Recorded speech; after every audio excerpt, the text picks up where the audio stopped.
కవినై కవితనై భార్యనై భర్తనై కవినై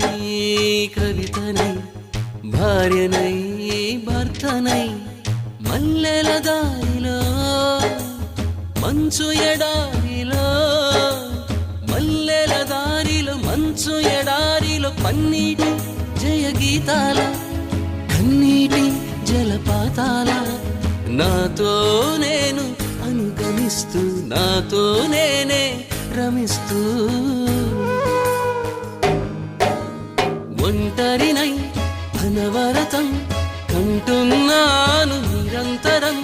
కలల్ని కథల్ని మాటల్ని పాటల్ని రంగుల్ని రంగవల్లుల్ని కావ్య కన్యల్ని ఆడపిల్లల్ని జగమంత కుటుంబం నాది